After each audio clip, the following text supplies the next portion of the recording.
Prasad Dhakal.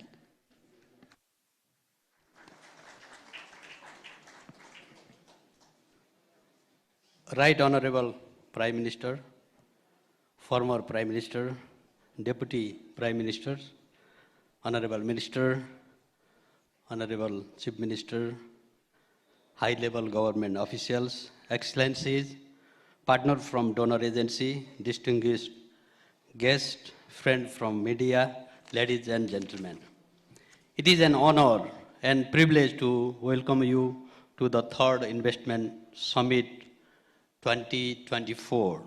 On behalf of the Federation of Nepali Chamber of Commerce and Industry and the entire Nepali private sector, I extend a warm greeting to esteemed guests, dignitaries, investors, and partners from around the world. We are deeply honored by the presence of our Right Honorable Prime Minister Pushpa Kamal Dahal, an esteemed investor, highlighting the significance of this summit and referring our collective commitment to unlock the Nepal immense potential. Theme for summit, Emerging Nepal, reflect our national vision. We aim to unlock the untapped potential across the various sectors, nurturing the innovation, entrepreneurship, and the job creation. Distinguished dignitaries, Nepal offers the diverse investment opportunity across the tourism, infrastructure, energy, agriculture, technology, to name a few. Nepal lies in the strategic location that presents the unmatched investment potential. The proximity of the two powerful economies, China and India, with the market size of the more than 2.7 billion people, Nepal serves as the gateway to vast market and untapped opportunities.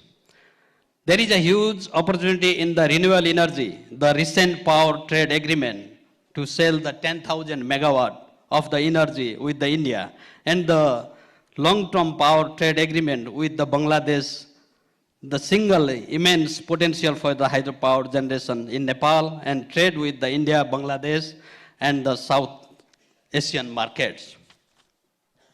In the tourism, Nepal reaches the cultural heritage and the natural beauty with the modern infrastructure, including airports, road, cable car, theme park, hotels, and resort to welcome the tourists from around the world.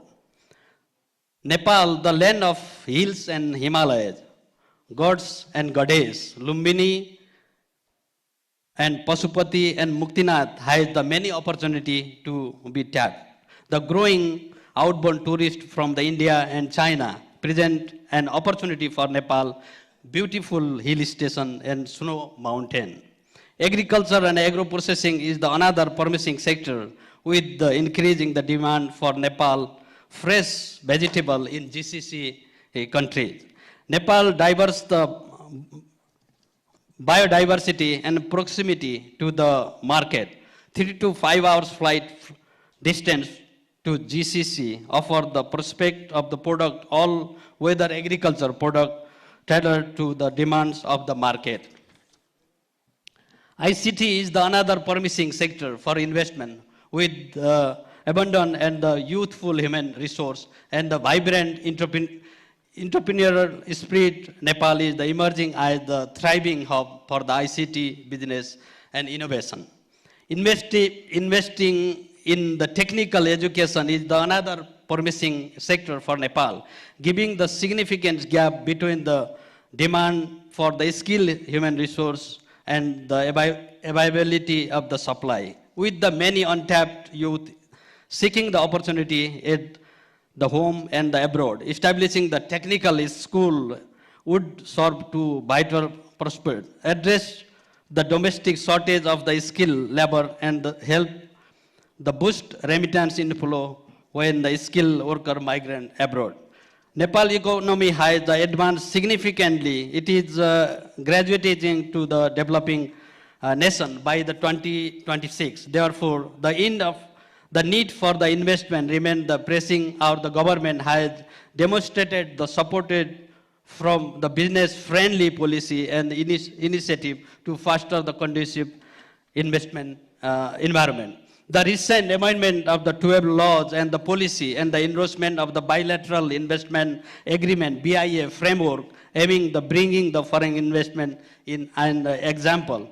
These highlight project the measure of the facilitate the foreign investment, including simplified the regulation, initiative and infrastructure development. The recent business summit in the New Delhi, Beijing and Dubai organized by the FNCCI in the presence of the Right Honorable Prime Minister has helped to boost the investor confidence and expand their investment into Nepal. On behalf of the Nepali private sector, we assure you our continuous support and the commitment to the joint venture in the all potential sector. I believe in the Nepalese emerging growth story. I am myself one example of what can be done if the Nepal potential tap. So let's seize this occasion to forge the partnership and the chart the path toward the sustainable development and prosperity. Together, let's unlock the Nepal boundless potential and the create a brighter future for generation to come. Thank you so much. Thank you. Thank you, sir. The solidarity and pledge from the private sector is central to the government, especially given the priority it accords to the center in its periodic plans and policies. We thank all the leaders from the fraternity for their very spirited call to create that synergy. Thank you indeed. Ladies and gentlemen, we are also honored by the presence of the leaders of the fraternity from the region and beyond. It's my pleasure now to invite them as they take their turn to share their greetings to this forum. First and foremost, my pleasure of inviting the lead of delegation from the Confederation of Indian Industries, CII, Mr. Supratim Datta.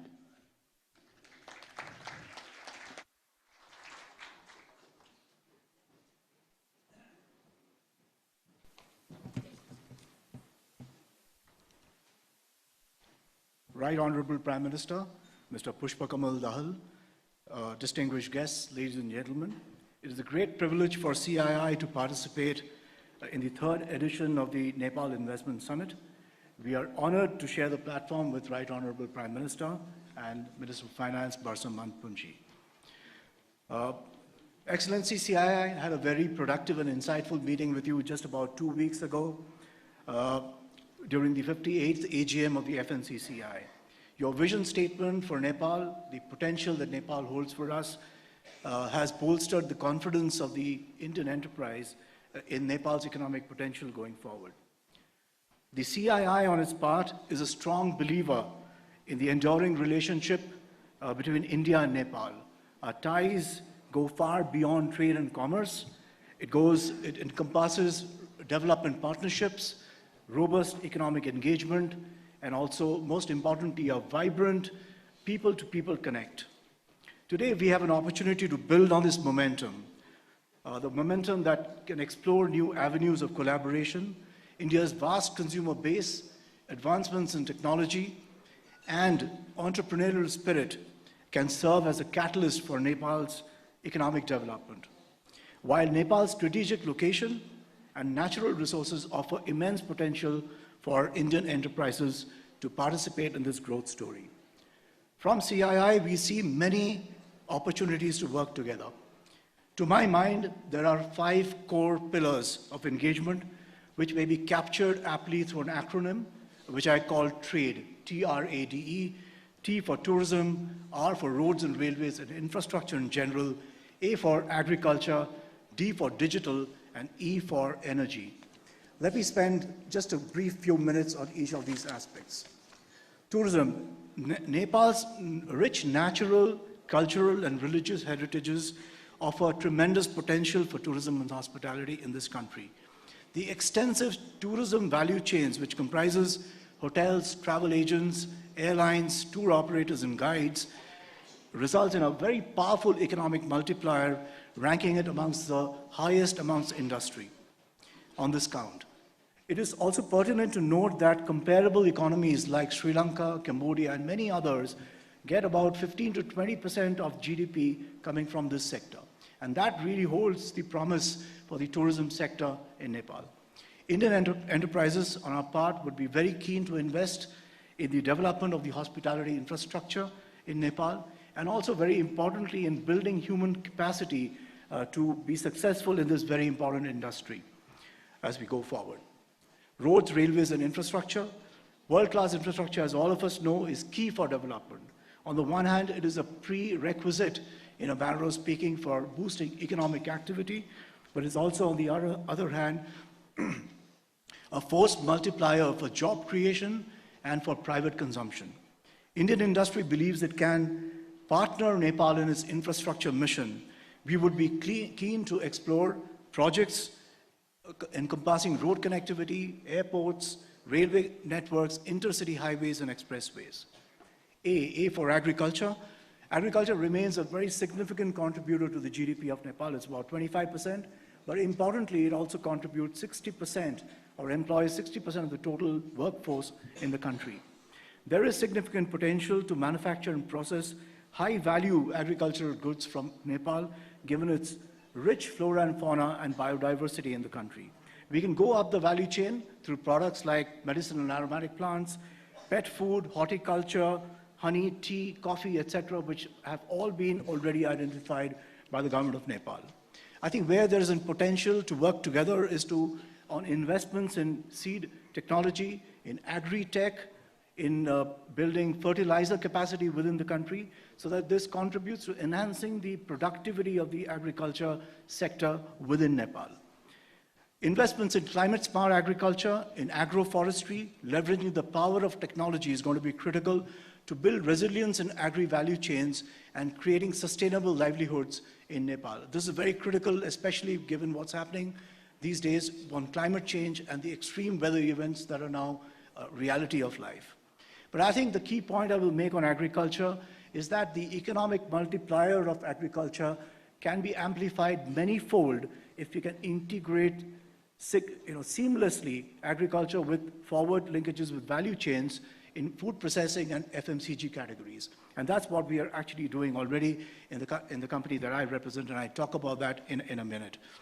I think this can in turn lead to the virtuous cycle of employment generation, of conserving foreign exchange, and in fact actually import substitution, and also spurring higher levels of private consumption in the country.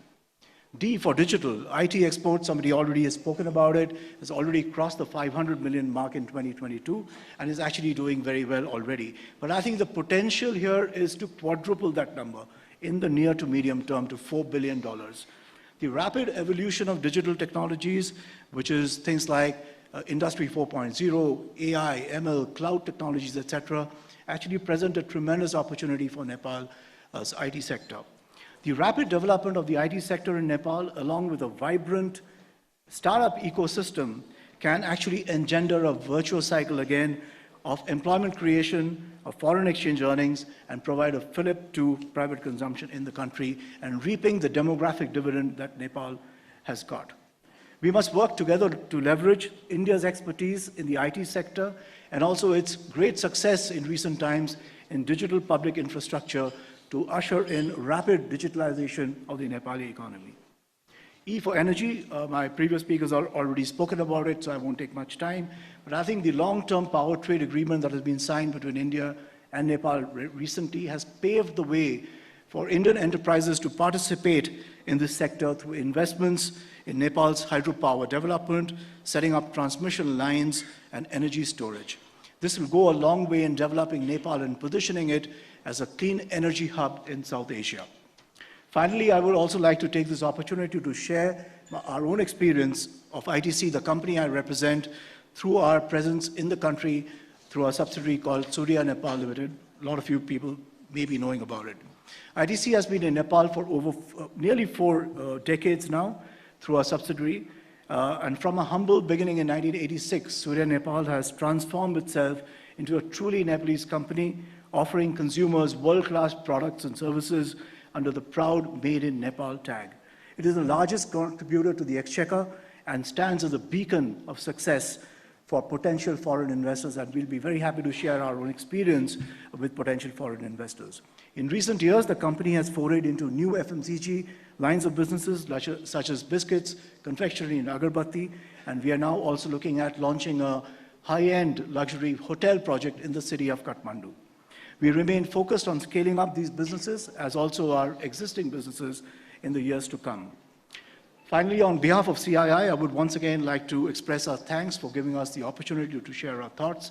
We look forward to working closely with you and contributing to Nepal's growth stories in the years to come. Thank you. Thank you, sir. Thank you indeed. Ladies and gentlemen, with great pleasure, now I invite to share his remarks the Senior Vice President for South Asia of the United States Chamber of Commerce, Ambassador Retired Atul Keshav.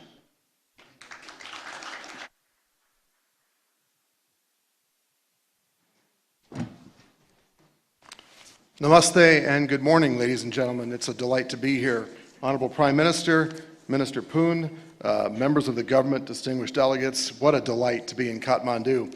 You know, we Americans are not neighbors, but His Excellency Ambassador Thompson, my dear friend, will tell you that Americans love Nepal. They love Nepal because it is the sacred land of Lord Buddha, it has the beautiful Himalayas, and the American people have had a deep love for this country for a very, very long time because of the warmth of your people. So it's a great honor to be here. Friends, I bring you the very warm greetings of the United States Chamber of Commerce in Washington, D.C. We are the world's largest private sector business advocacy organization. At our headquarters across from the White House, we were very honored to host Minister Poon last week, and we had a delightful time talking about the prospects for private sector investment in Nepal. Back in October, we hosted your Honorable Foreign Minister for the ceremony that accredited the very newest and 130th American Chamber of Commerce right here in Kathmandu, Nepal. So we've had very warm and friendly engagements with the Government of Nepal, and we look forward to having that continue. And I invite all of you to come and visit us at the U.S. Chamber of Commerce in Washington, D.C. Friends, I last came here 10 years ago when I was an American diplomat, and there have been some real tough times in this country in the past 10 years. The earthquake, the pandemic, so much suffering. But what has really lifted my heart with joy in these past 2 days in Kathmandu is the amount of progress that Nepal has made despite these tough setbacks. The fact that you're having this wonderful summit, that you have a growing stock market, that you have a growing GDP, growing personal wealth is really remarkable. At the United States Chamber of Commerce, we believe in the Founding Fathers' credo of life, liberty, and the pursuit of happiness. And we want that for Americans, and we want that for all of the people of the world. And it's a delight to see Nepal doing well. In fact, particularly important is the reduction in poverty rate by an estimated 25% since 2011. I can tell you Kathmandu in the past 10 years has been transformed, and there's so much wealth and happiness on the streets, and that is exactly right and proper. Hosting this summit is a very strong signal to the world that Nepal is open for business, and we applaud you and your government for taking this initiative. The United States Chamber's mission in Nepal is twofold. First, we wish to support and recognize and celebrate the accreditation of the newest American Chamber of Commerce, and we really appreciate all of their hard work over the past 3 years to become accredited. The AmCham Nepal has the full support of the American business community because they are the representatives here of that community, and they are the leaders who will help drive private sector investment and facilitate commercial exchanges between the American people and the Nepali people. The AmCham here in Nepal can be a reliable, constructive partner in policy engagement with the government on ways to build a prosperous, free, sovereign, and happy Nepal for the benefit of all. Second, we want to understand the current business environment and the investment landscape in Nepal, and understand the government's reform and liberalization agenda and its priorities. And in this regard, I want to say that I had a wonderful meeting with the Honorable Prime Minister and with the Honorable Finance Minister, and we heard very clearly the message of the Government of Nepal about streamlining regulation, about ease of doing business, about speed of doing business, and about transforming Nepal through private sector investment. I also would say that we are taking this information back to the United States. so that we can talk to our many thousands of member companies about the prospects in Nepal. Your presentation that we saw earlier was very compelling about the comparative advantages in Nepal, and I think that kind of messaging to the world is extremely important, so I'm very glad to be here. I would also want to thank our senior executives who traveled in with me, who came in from New Delhi. We have a lot of senior American executives in the region who make investment decisions. They're in Delhi, they're in Gurgaon, they're in Mumbai, of course, and in Bengaluru, and they're so close by. And these are people who are senior in American companies. They are empowered to make investment decisions. It is clear that Nepal has amazing opportunity in ICT, energy, tourism, agriculture, infrastructure, and financial services. These are areas of great interest for American companies. ICT particularly, I feel, can be a game changer. American digital economy companies are the leaders in the world, and they are interested in what's happening in Nepal. You have a wonderful demographic dividend. You have a fantastically talented and increasingly skilled populace, and this could be a real hotspot for American digital economy companies. In a way, Nepal can take full advantage of this by ensuring that the regulations that govern the digital economy are as competitive as possible. Because these companies, being digital, can hire wherever the best policy opportunities are. And if the policy and regulatory framework in Nepal is good, they will come. Friends, the development and unlocking of Nepal's rich hydropower resources through effective regulations and policies can also position the country as an energy hub and an exporter to the wider region, which will fuel considerable growth in this region and in Nepal, and of course generate tremendous amounts of revenue and prosperity for the Nepalese people. Clean energy could also sustainably fuel further investment in Nepal, particularly in energy-intensive products such as servers and data centers, especially relying on clean and renewable energy. Friends, while there's a lot that's been accomplished, and I really appreciate the rhetoric and the clear policy signals of the government of Nepal, I think that there's always more to do, and this is where American companies play a role. American companies have been in Nepal for decades. They are responsible stakeholders. They adhere to the very highest levels of ethics and managerial and technological excellence, environmental stewardship. They are very large employers in this country. They pay substantial amounts of taxes.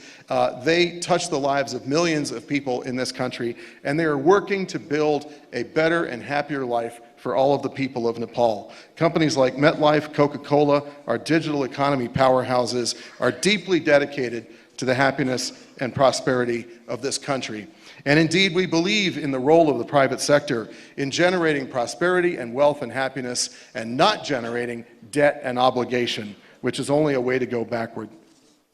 Creating a more level playing field for foreign companies, building regulatory predictability and mechanisms for stakeholder inputs, and focusing on ease and speed of doing business will generate further investment in Nepal. In the words of an old American film, if you build it, they will come.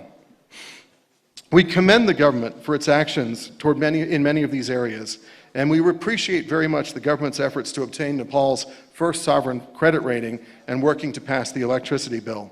We believe that a commitment to lasting reform will enable Nepal's business environment and private sector truly to flourish and generate sustainable, inclusive, and resilient growth for Nepal's citizens. And friends, may I say from my regional perspective, it is clear that the next 20 years in this region could be completely transformative. If you look at the demographic advantages, if you look at the increasing regional and collective effort for integration, and the amazing, amazing demographics of South Asia, I think that you could see a transformation in the lives of the Nepali people over the next 20 years that is going to greatly enhance your prosperity and your happiness. But friends, effective and coherent government policy will be essential, and it will catalyze Nepal's efforts to graduate from least developed country status very soon and enter middle income. Friends, the United States Chamber of Commerce stands with you. We look forward to hearing good news from Nepal. We'll take the good news we've heard today back to Washington. We invite you all to continue the engagement. Thank you all very much for the opportunity to speak to you. Thank you. Good day. Thank you, sir. Thank you indeed. Ladies and gentlemen, please join me now in inviting to the podium President of the SAARC Chamber of Commerce and Industries, Muhammad Jassim Uddin.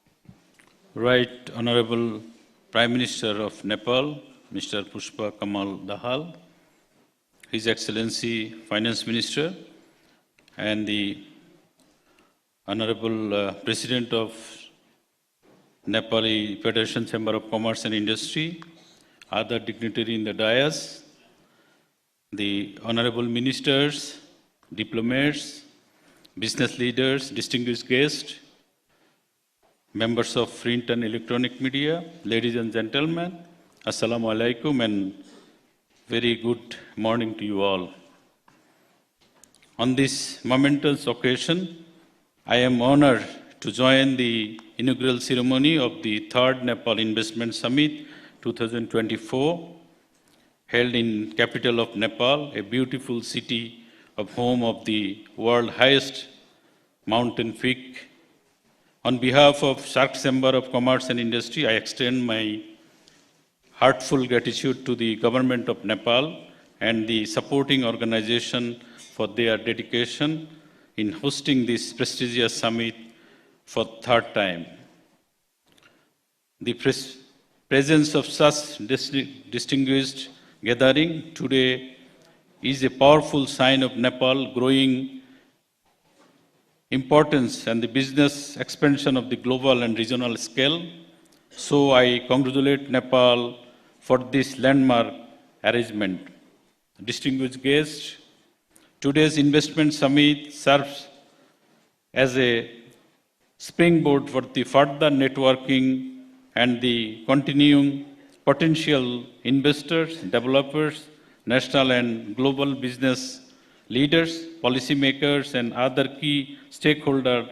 This vital exchange will showcase Nepal's opportunities as a top investment destination. The SAARC region boasts immense potential, the vast market, a young and dynamic and the diverse resource. As a president of SAARC Chamber of Commerce and Industry, I am particularly excited about the future prospect and trade and investment between Nepal and the SAARC countries.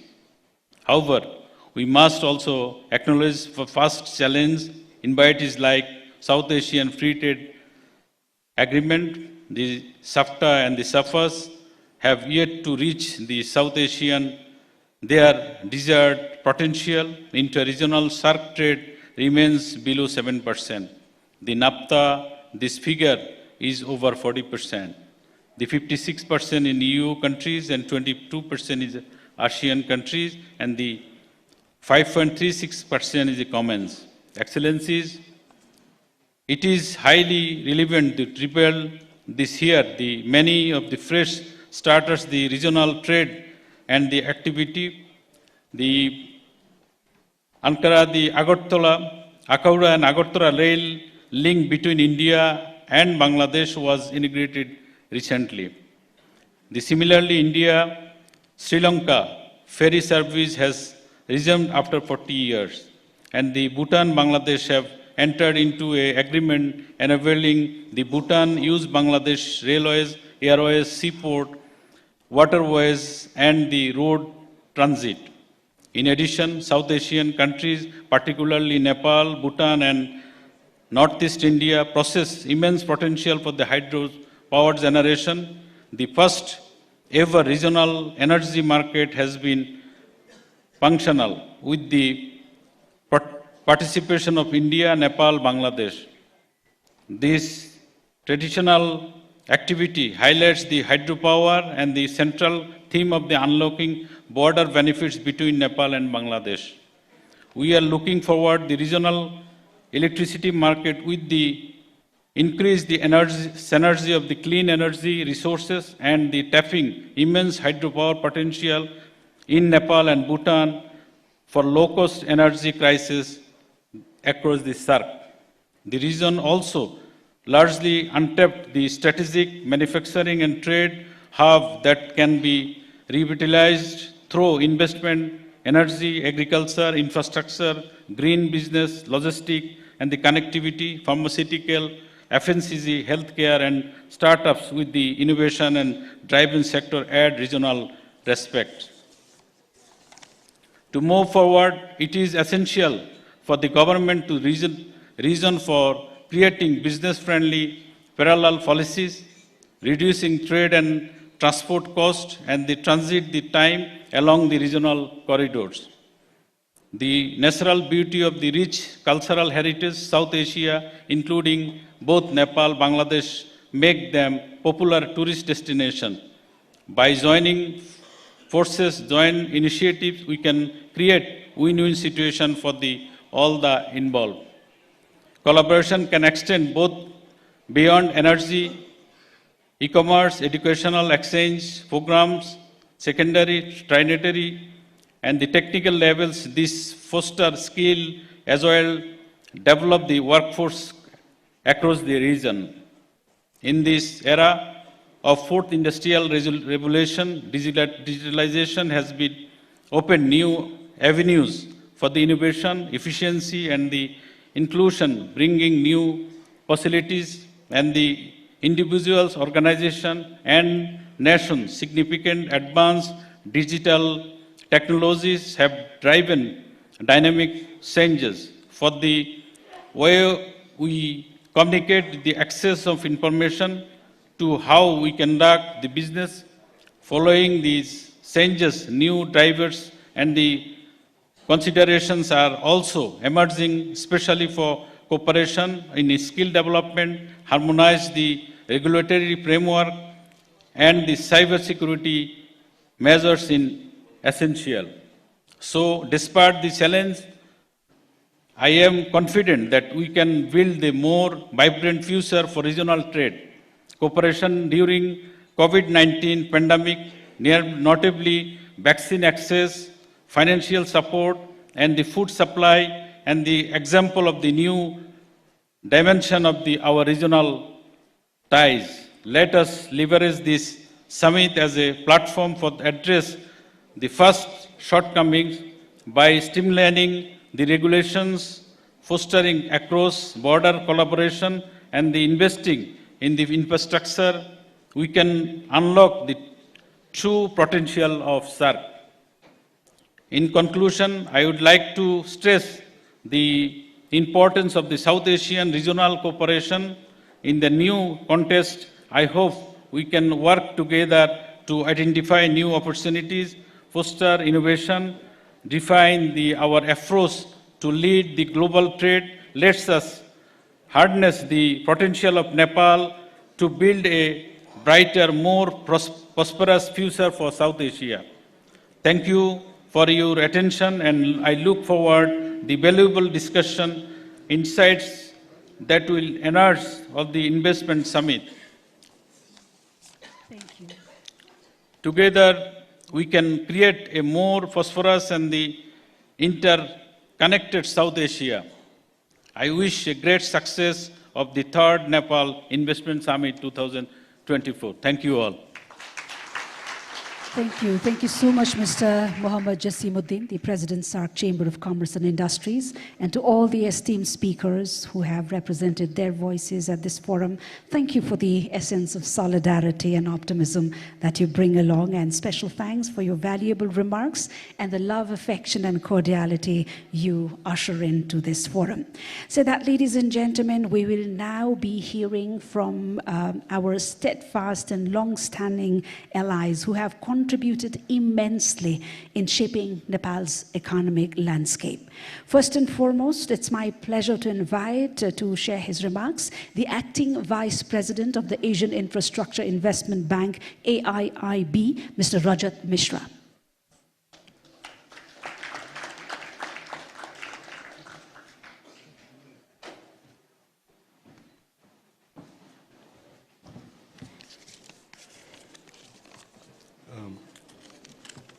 Right Honorable Prime Minister, Your Excellencies, dignitaries, ladies and gentlemen, Namaste.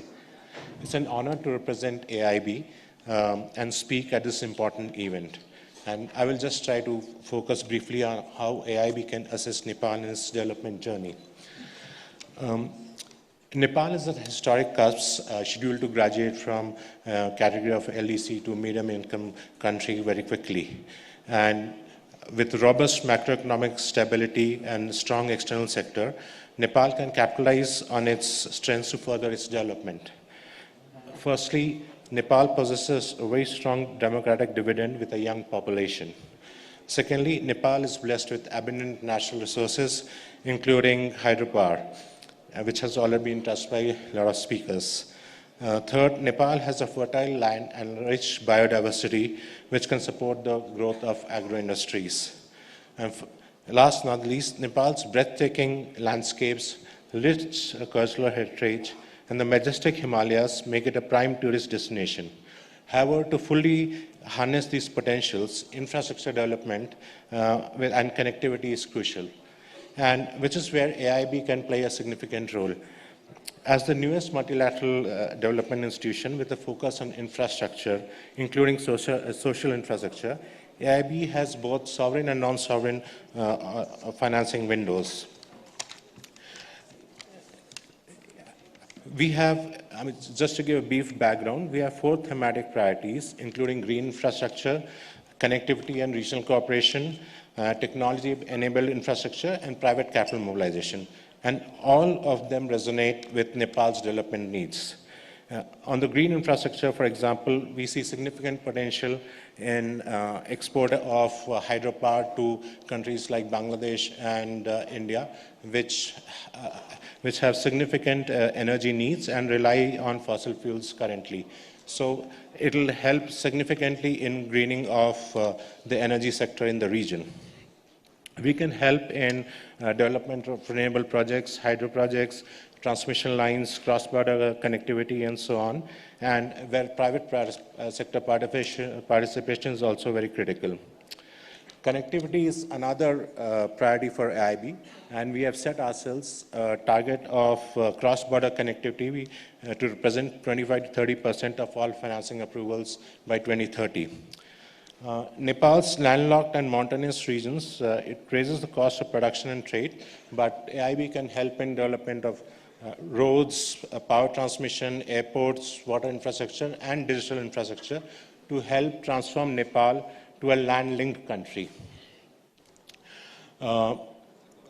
Finally, Nepal has the potential to become an important base for agro-industries, as the previous speaker from ITC also pointed out, producing high-value items such as tea.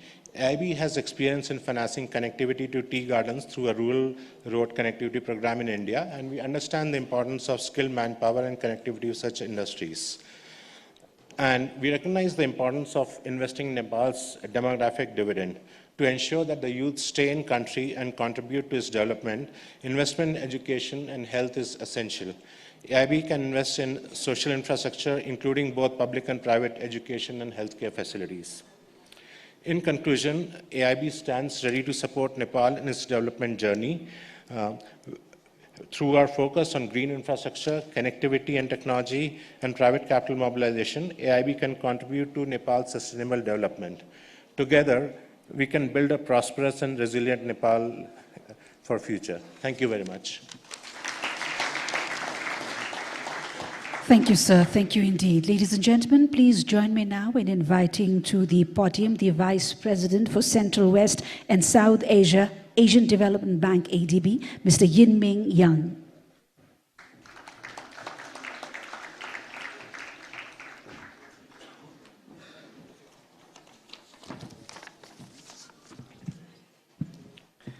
Honorables, Excellencies, ladies and gentlemen. It is a great honor for me to participate in this summit. On behalf of the Asian Development Bank, let me extend our warmest congratulations to the opening of the third summit.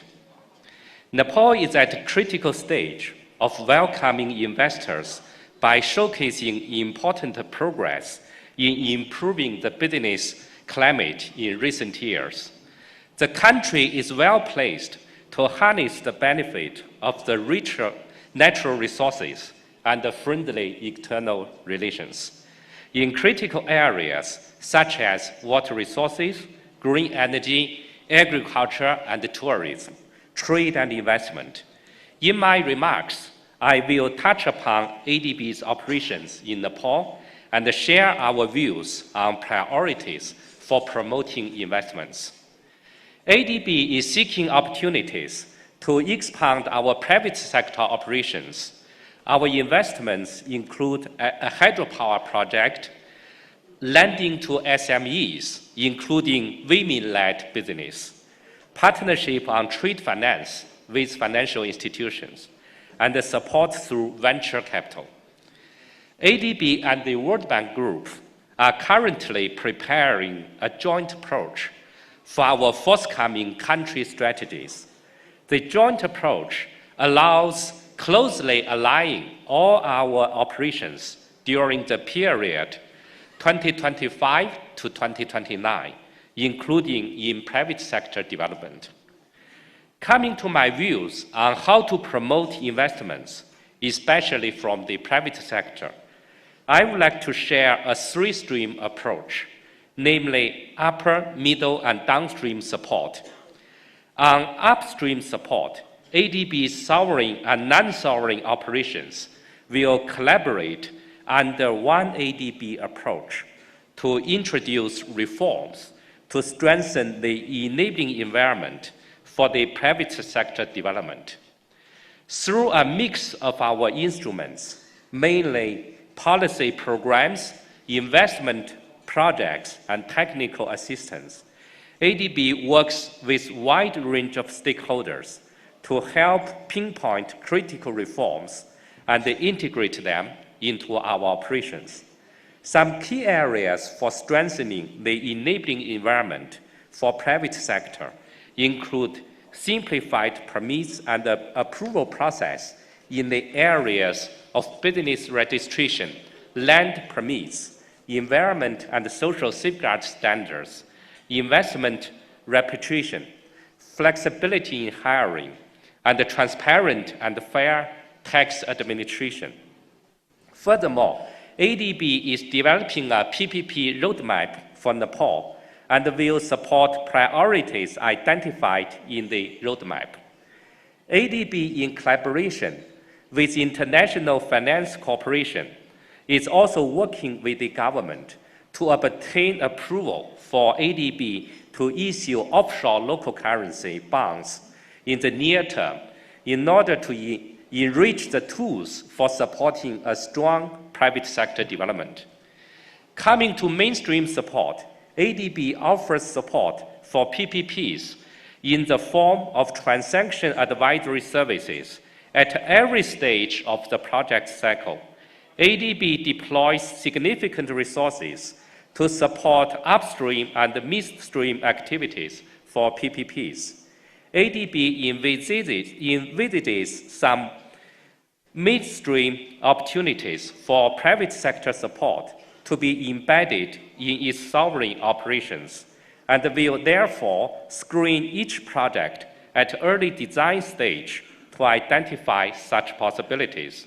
For example, in the PPP roadmap for Nepal, our initial assessment shows the potential for PPPs in solid waste management, smart metering, solar parks, options and maintenance of roads and tunnels, consistent with ongoing federal reforms. Turning to downstream support, including climate finance, at Asia and the Pacific's Climate Bank, ADB aims to mobilize $100 billion in climate finance by 2030, and to increase support to climate change mitigation and adaptation to 75% of our overall commitment operations in terms of a project number. ADB supports the financing needs of our developing member countries, including the private sector, especially in meeting their climate goals and the net zero target. In Nepal, ADB expects mobilizing a combination of concessional resources and technical assistance to the private sector for large-scale climate initiatives. ADB will consider support for MSMEs, including women entrepreneurs in niche product value chains, such as horticulture, medical and aromatic plants, and non-timber forest products. ADB will also explore opportunities for mobilizing long-term private financing for infrastructure development, such as electricity generation from hydropower and other renewable sources. We will also explore ways to scale up business models and technology solutions to increase their impacts, focusing on digitalization, gender equality, inclusive finance, and climate adaptation, in line with the government priorities. ADB will further endeavor to diversify into other segments of infrastructure, such as high-quality telecommunication services, clean and affordable transportation, urban infrastructure and services, and tourism infrastructure. In closing, I would like to commend the initiatives taken by the government to promote investments and reiterate ADB's strong commitment to assist Nepal in attracting private sector investments with both our knowledge and lending services, and in partnership with all the other stakeholders, including the business community. Finally, let me wish a great success of the summit. Thank you. Thank you, sir. Thank you indeed. May I now invite upon stage the South Asia Regional Vice President of the World Bank Group, Mr. Martin Reiser, to share his remarks.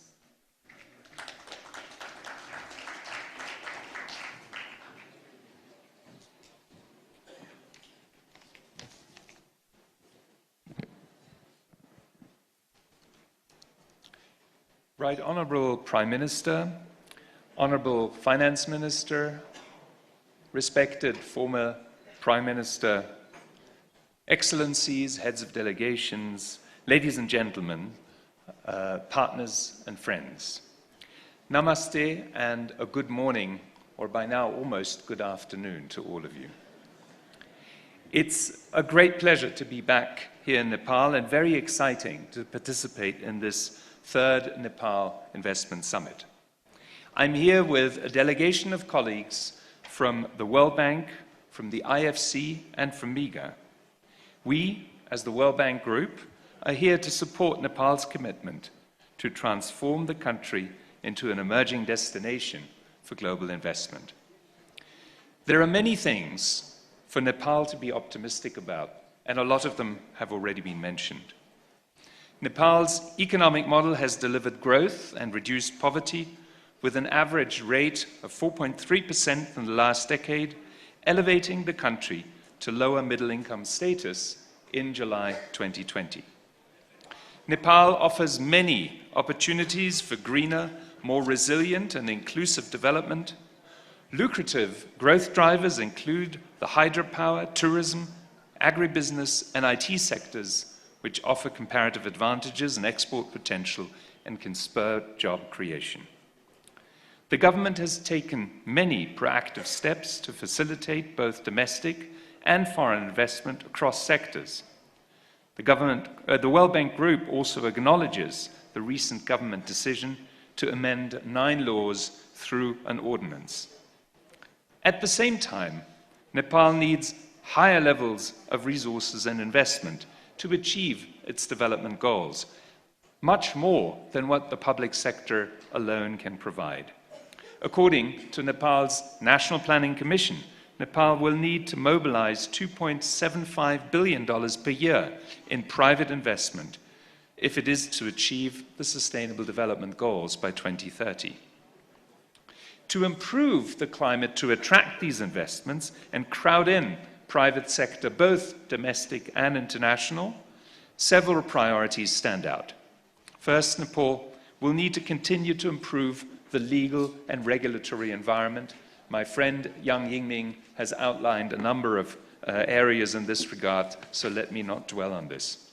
Second, we recommend the development of a national investment policy that translates broader FDI and domestic investment targets into specific strategies across sectors.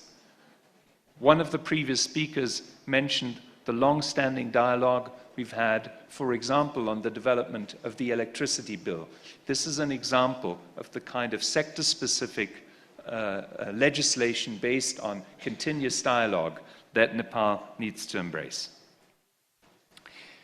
Nepal should also strengthen the institutional capacity at the federal and subnational levels to implement credible PPP projects and improve service delivery. So many of the previous speakers have mentioned opportunities in this regard, particularly in the infrastructure sector. And perhaps more fundamentally, Nepal needs to be ready to embrace greater competition and level the playing field for new investors to come in. The World Bank Group has been a credible and steadfast partner in helping Nepal improve its investment climate. Recently, we supported 2 critical policy reforms to facilitate greater foreign direct investment into the country, including the reduction in the minimum FDI threshold to 20 million rupees and the setting up of the automatic approval route to allow FDI of up to 500 million rupees. We also work closely with Nepal Rashtra Bank to strengthen its anti-money laundering legislation. Recent data suggests a positive uptick in FDI inflows, indeed an 80% increase in the first 4 months of this year, in the first 7 months of FY24 compared to the same period in FY23.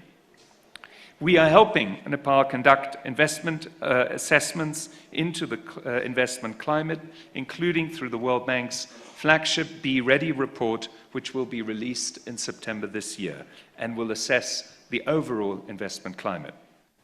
We're also carrying out similar assessments at the provincial level to help identify opportunities and constraints at the subnational level. The World Bank Group is here as investors.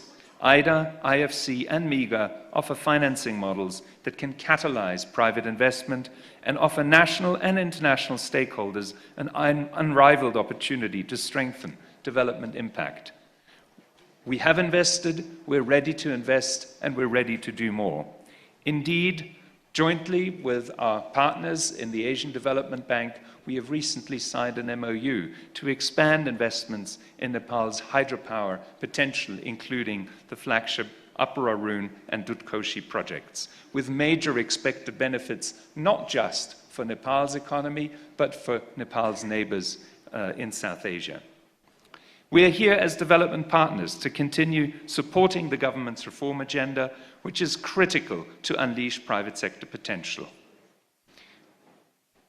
Again, my predecessor already mentioned that we are working on a joint partnership framework with the ADB and the World Bank Group to guide this legal, regulatory, and institutional support. In closing, let me repeat that we stand committed to continue supporting Nepal in its vision of creating an investment-friendly environment. With this, let me wish the Third Nepal Investment Summit the best of success. Thank you very much. Thank you, sir. Thank you, sir. Thank you indeed. Thank you so much for your very insightful and valuable inputs.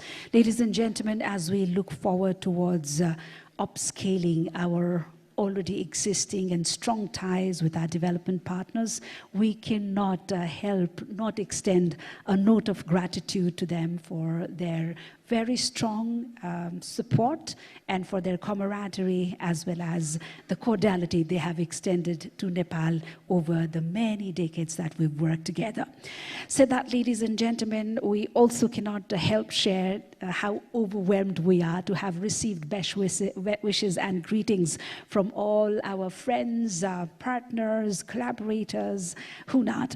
And we take a moment now just to present before you a few prominent such greetings and messages received from our very valued friends and partners in front of you now. First and foremost, allow us to draw your attention towards the screen now as we play the video message received from the Secretary General of the United Nations Conference on Trade and Development, Her Excellency Madam Rebecca Greenspan. Your Excellencies, the Right Honorable Prime Minister Pushpa Kamal Dahal, Ministers, Honorable Deputy Prime Minister and Minister for Foreign Affairs Narayan Kaji Shrestha, Honorable Finance Minister Barshaman Poon, distinguished delegates, investors, business leaders, ladies and gentlemen, dear friends. As Secretary General of the UN Trade and Development Conference, it is with great honor and a sense of shared purpose that I address you today at the Third Nepal Investment Summit. Nepal, a land of breathtaking natural beauty, rich in resources, culture, and a dynamic workforce, is already on a positive growth, heading to graduate from the least developed countries category in 2026. Its young and dynamic population, a strategic location at the crossroads of Asia, and a growing appetite for progress, is poised to become a regional beacon of inclusive growth and innovation. This summit marks a critical opportunity to showcase Nepal's immense potential to global investment and provide a multi-stakeholder platform to exchange and interact. Both from hydropower and renewable energy to sustainable agriculture, tourism, and the technology sector, Nepal offers diverse and lucrative investment avenues that promise meaningful contributions to the nation's development trajectory.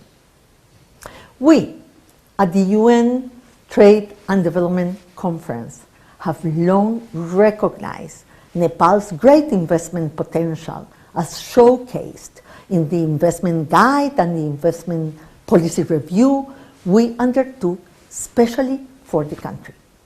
According to our study, Nepal has made significant strides in recent years, demonstrating a strong will to create a conducive business environment. The government's effort to streamline regulations, enhance infrastructure and institutional capacity, and promote transparency are encouraging signs for potential investors, together with the very ambitious policy agenda that has been proposed. Policies like the new Foreign Investment and Technology Transfer Act, Industrial Enterprise Act, Public-Private Partnership Act, IP Policy and Labor Law are important reforms in Nepal, along with several other investment-related policies in the pipeline to improve its business environment. As Nepal continues on this path, ensuring a level playing field for both domestic and international investors will be essential to attracting the scale of investment needed to reach its full potential. We must also prioritize investments that empower women, youth, bridge social divides, and that address Nepal's unique vulnerability to climate change. Investing in green technologies, resilient infrastructure, and climate-smart agriculture is not merely a profitable choice, but an urgent necessity for Nepal's long-term prosperity and security. We at UNCTAD stand as a steadfast partner to Nepal on this journey. Our reports, conferences, and technical programs are available to support the government in creating policy frameworks that promote sustainable investment, build capacity, and foster technological innovation. Distinguished guests, the opportunities before Nepal are vast. By working together, government, the private sector, investors, civil society, and international partners, we can unlock Nepal's potential and build a future where economic growth, social progress, and environmental sustainability go hand in hand. Let this summit be a catalyst for bold action, innovative partnerships, and a resounding commitment to a prosperous and inclusive future for Nepal. I thank you. And we extend our bit of gratitude for these very optimistic and encouraging words from the United Nations Conference for Trade and Development. Thank you, Your Excellency. Ladies and gentlemen, this summit is all about laying a foundation to creating new ties and to bolstering networks, both old and new. And in this regard, today for us is a fresh beginning. And this say finds its relevance in the newer and the changing world realities and the context as well. And amidst the heightened developments triggered by technology, AI, and whatnot, our needs are shifting, and therefore the importance of coming together. Nepal cannot wait, trust us. Nepal cannot wait to reap from your expertise, your resources, your knowledge to create that essence of solidarity and prosperity together. Thank you one more time for your very, very valued presence herein. Said that, ladies and gentlemen, we will now be hearing from high representatives from our very, very esteemed and close allies, friends, partners since a long, long time now. Friendships that date back ages old. And they would be introduced by their excellencies, the ambassadors of the friend nations who represent them. Ladies and gentlemen, the friendship, support, and collaboration have yielded countless opportunities of growth and progress for Nepal, and they continue to shape the trajectory of Nepal's development journey. Said that, and with immense gratitude, I have the pleasure, first and foremost, of inviting upon podium His Excellency, the Ambassador Dean R. Thompson, the Ambassador of the United States to Nepal.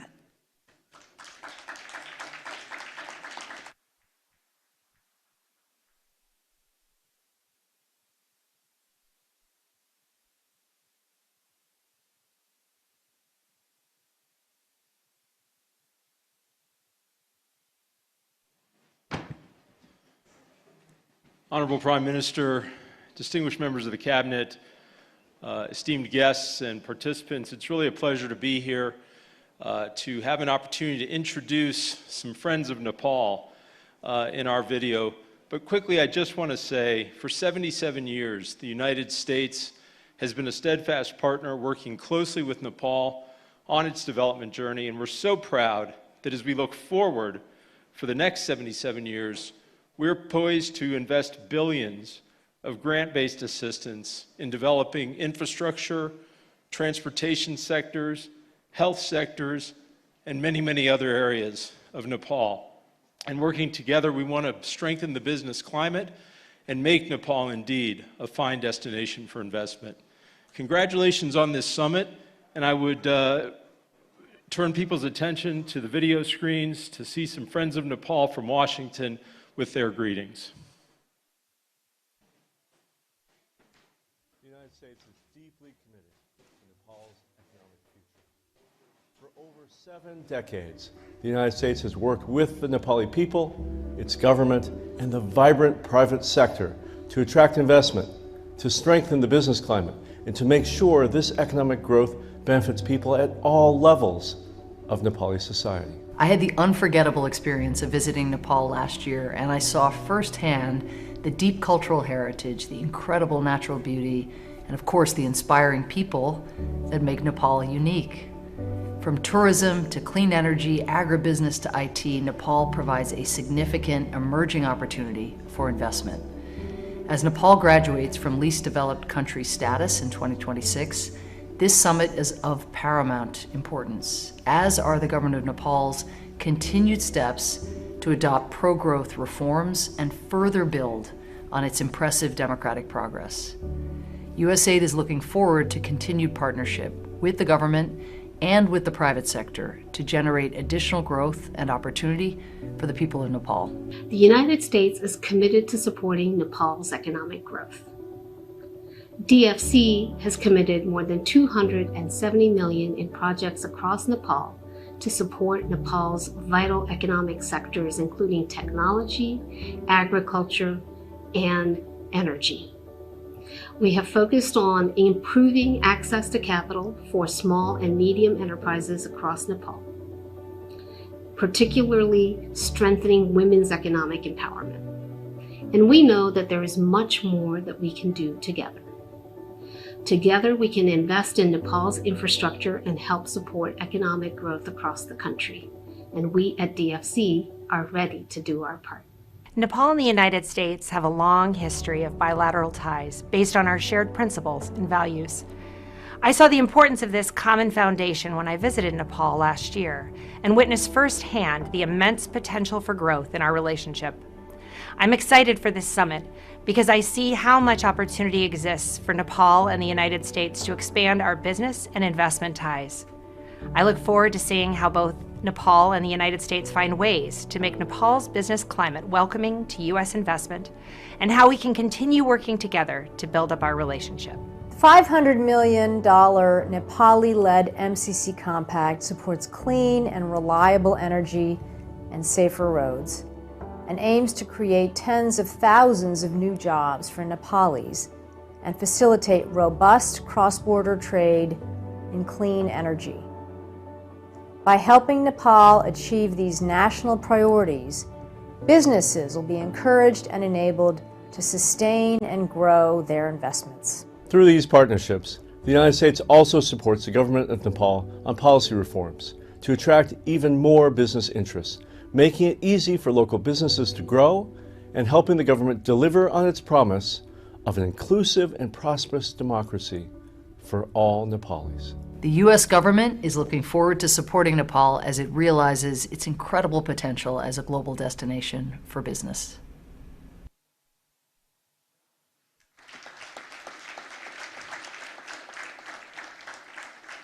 Without further ado, ladies and gentlemen, thank you, Your Excellency. Thank you indeed. May I now invite up on stage the Regional Director of the Foreign Commonwealth and Development Office, FCDO, Mr. Ben Mellor.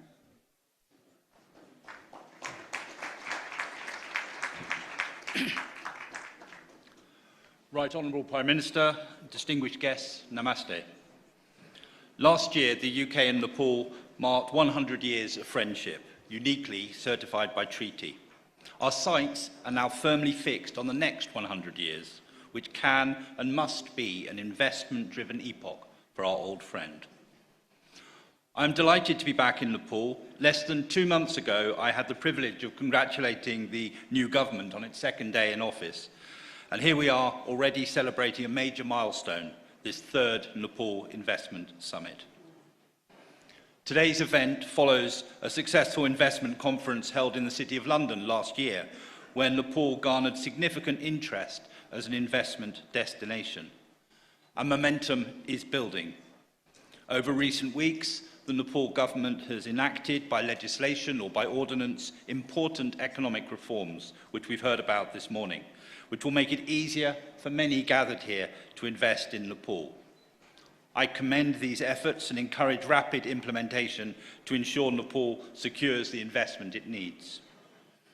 As the UK Minister for Development underlined during his own recent visit, the private sector is the engine of development. Only the private sector can drive development and create jobs at the rate necessary to keep the kids in the country. and consolidate Nepal's graduation from LDC status. This summit sets us on that path, mobilising domestic and foreign direct investment to upgrade infrastructure, harness hydro, expand big business, and build a market in which SMEs, the engine of employment, can flourish. I am delighted that our UK delegation at this summit reflects the full bandwidth of UK-Nepal economic relations. Our delegation is reinforced by His Majesty's Trade Commissioner for South Asia and by senior representatives of the UK Development Finance Institution, BII. They are joined by a range of experts, some of whom already invest here, and some of whom are indeed proud UK Nepalis. I'm pleased to finish my remarks by introducing a short video from two British ministers, Minister Trevelyan and Minister Mitchell, both card-carrying members of the Nepal Fan Club, and equally passionate about improving your investment climate. Like them, I wish everyone a successful investment summit. Thank you very much. Namaste. It is a real privilege for my colleague, Minister Andrew Mitchell, and myself to speak to you today as you gather at the Nepal Investment Summit. We are so sorry that we cannot be with you there in person. Our bilateral relationship, dating back to 1816, is a testament to the close and warm relationship between us and ties between our people which have strengthened over time. I cherish the very warm welcome that I received in Nepal last year during the celebrations of 100 years since the signing of the Treaty of Friendship between our two countries. Now, my own recent visit to Nepal left me in awe of your country's enormous potential. Multiple sectors, whether that's tourism, hydropower, digital or agriculture. And we have no doubt that investors will find these investment opportunities attractive. The strong growth potential, combined with a chance to build lasting networks, can help businesses achieve their aims while helping your economy grow. Regional energy trade will get a significant boost if businesses can harness the untapped potential of the vast hydro resources. That will not only deliver practical benefits, but also combat climate change at the same time. Since 2012, we have supported Investment Board Nepal, which has mobilised over £1 billion in investments, including for the Arun 3 hydropower project. Our development finance institution, British International Investment, has committed £125 million in Nepal and is actively scoping new investment opportunities. And during my recent visit, I launched the UK's new development portfolio. Between now and 2030, we will provide £400 million to attract more than £1 billion in investment. We support your determination to create a conducive environment for investors and stand ready to work together on the necessary reforms for making Nepal an attractive destination for foreign capital. We hope that this summit will be a great success, and we look forward to working closely with you to further strengthen our partnership.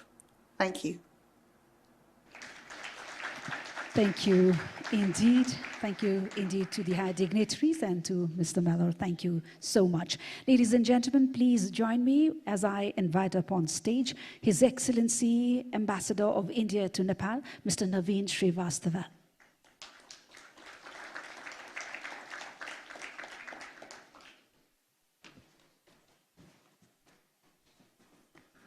Right Honorable Prime Minister of Nepal, Pushpa Kamal Dahal Prachandaji, Honorable former Prime Minister of Nepal, Sher Bahadur Debaji, Honorable Finance Minister, Varsman Punji, other ministers of the Government of Nepal, distinguished guests, ladies and gentlemen, thank you for giving me this opportunity to participate in the Third Nepal Investment Summit and also to introduce the speech by our Commerce and Industry Minister, Mr. Piyush Goyal, who unfortunately cannot join us physically today because of the ongoing elections in India. Before the speech, let me share a few thoughts about India-Nepal relationship and economic relationship in particular, and what both our governments have done in the last few years to strengthen it further. As is well known and have been spoken by earlier speakers, India and Nepal share civilizational ties, cultural, traditional links, since times immemorial form a unique bedrock as we develop our multifaceted relationship in the modern times. Under the leadership of Prime Minister Modi and our neighborhood first policy, it has been our endeavor to work with the Government of Nepal to create an enabling environment for benefit of both peoples. It is indeed a matter of great satisfaction that India today is the biggest cumulative FDI investor in Nepal, with more than 33% of Nepal's FDI stock currently, which amounts to about 89 billion Nepali rupees. This investment trend continues its positive trajectory, and in recent times we've seen new investments coming in sectors such as construction, automobiles, or FMCG. This is apart from the huge investment that India and Indian companies are making in the hydropower sector. As we look to the future, the Government of India will continue to encourage Indian industry to invest further in Nepal. The large presence of the Indian delegation today is a reflection of that commitment. We would also be launching a new investment guide for investment by Indian companies in Nepal in collaboration with the Nepal-India Chambers of Commerce and Industry. As governments, it has been our endeavor to not only encourage and facilitate business investments, but also to create infrastructure facilities and ease regulations which will organically foster greater economic linkages. Towards this end, the Government of India is working towards several initiatives by providing grants for building integrated checkposts, 3 of which have been made functional, 2 more are being built. We've launched cross-border digital payments to facilitate an ever greater number of Indian tourists coming to Nepal. Indian tourists already constitute the largest number of foreign visitors to Nepal. And as speakers earlier said, in the last few years, hydropower exports from Nepal to India have added a new dimension to our ties. Last year alone, Nepal exported about 650 megawatts of power to India, earning a considerable revenue, which constituted about 10% of Nepal's total export to India, or 7% of Nepal's global exports. To further foster this, our 2 governments have also concluded a long-term agreement on power trade, which was finalized during Right Honorable Prime Minister's visit to India last year. At present, we are also discussing a trilateral power trade between India, Nepal, and Bangladesh. The vast demand for clean energy in South Asia, with a combined population of close to 2 billion people, provides an opportunity for Nepal to further boost its hydropower potential, and in the process to ensure economic development. In this regard, the choices that we make now can be the vehicle to convert the vision of Nepal to become, to foster inclusive economic growth.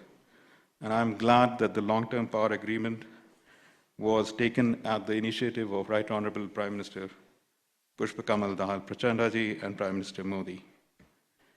Today, post-COVID-19, there is also a focus on building trusted and resilient supply chains.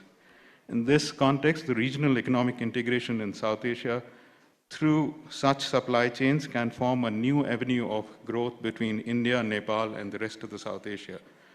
I hope today's this investment summit would provide an opportunity to discuss and other aspects for how to further boost regional economic integration in South Asia.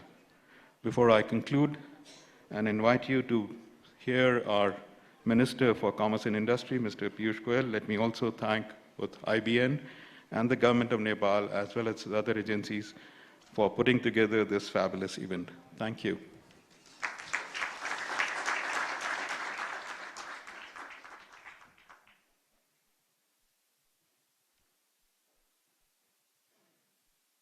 Namaskar, esteemed participants of the Nepal Investment Summit 2024. Truly a privilege and honor to address this august gathering. While I regret not being able to join you in person on this momentous occasion, I am confident that we will have many more opportunities to connect and collaborate in the future. I extend my heartfelt congratulations to the Government of Nepal for hosting the Nepal Investment Summit 2024 under the theme Emerging Nepal. Nepal and India not only share a border, but also a deep-rooted friendship and a vision for a prosperous future. India has always been a trusted partner in Nepal's development journey. Friends, the unique ties between our two nations are built on long-standing people-to-people connections that have stood the test of time. Nepal is a key partner in India's neighborhood-first policy, and it reflects in our continued collaboration. And we cooperate on projects in hydropower and connectivity.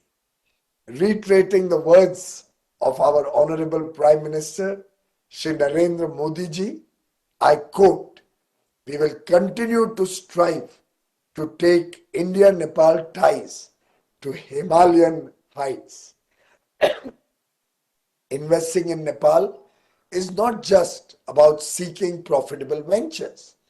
It's about contributing to the progress and prosperity of a nation with immense potential. Friends, I am confident that going forward, we will continue to work as friends. We will continue to invest in Nepal. We will continue to expand our trading and business relationship. I urge investors from around the globe, including India, to seize this opportunity and become a part of emerging Nepal. May this business summit be a grand success. Thank you. Jai Hind. Immensely grateful we are to their excellencies for adding this extra value to this forum, for their great reflections and insightful sharings. And to all the high dignitaries, thank you so much for adding all that value through your insightful statements and by being a part of this summit, which, as said earlier, is of paramount importance to all of us. Said that, ladies and gentlemen, we move further on now, and yes, allow me to reiterate that the statements coming from the inaugural ceremony is of central importance for us as they set the tone for the rest of the proceedings spread across the 2 days we are under this roof. And they are central again, in fact, pivotal to guiding, creating a base and guiding and giving direction and food to the expert-led deliberations across the 2 days we are here. Said that, now we turn to our honorable leaders who have been close to the policy reins for a long time now, bring along a plethora of experience and a vision that stands strong with the spirit that they bring along to this forum, and whose presence, ladies and gentlemen, itself is a testament of their sensitivity, commitment, and solidarity to the national development and prosperity of Nepal, and a reflection of their gratitude and the great value Nepal accords to your very valuable presence amidst us here in Kathmandu today. Said that, please join me in inviting to share his remarks former Prime Minister and leader of the opposition party, Honorable Mr. Sher Bahadur Deuba.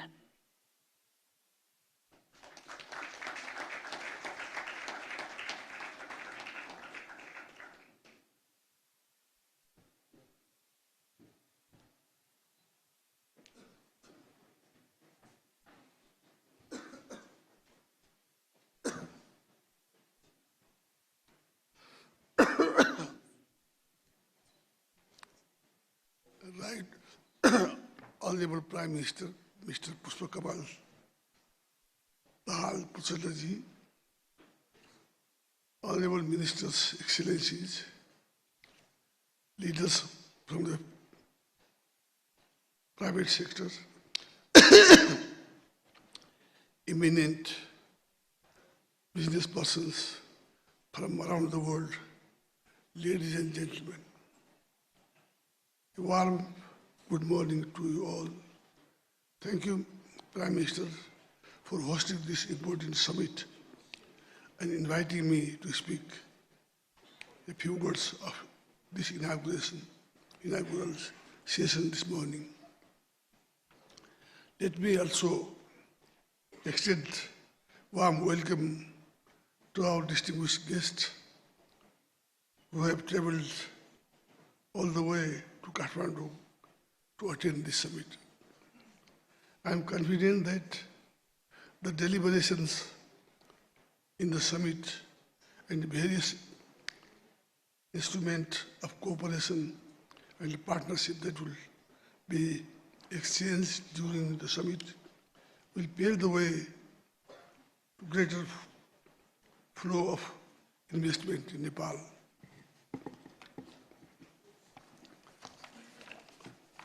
Nepal is still a least developed country. We confront huge development challenges, while our country has huge potential for development. We lack adequate capital and appropriate technology to realize development benefits. In this context, the convening of this high-level event assumes a particular significance. My party, Nepali Congress, initiated economic reform reform in Nepal back in 1990. Nepali Congress government liberalized the economy, invited private sectors, and created a conducive environment for foreign investment.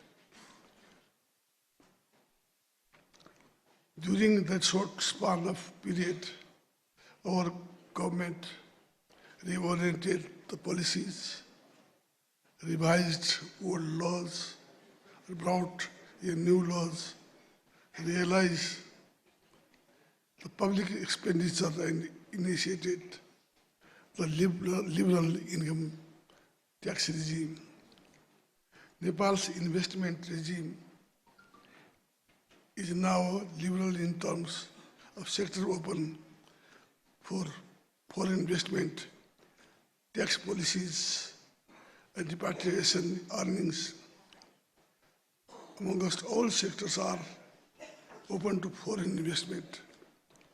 Agriculture, tourism, infrastructure, development, mines, minerals, manufacturing, tourism, hydropower, and ITR, some of the key sectors where domestic and foreign investment will have transformative impact.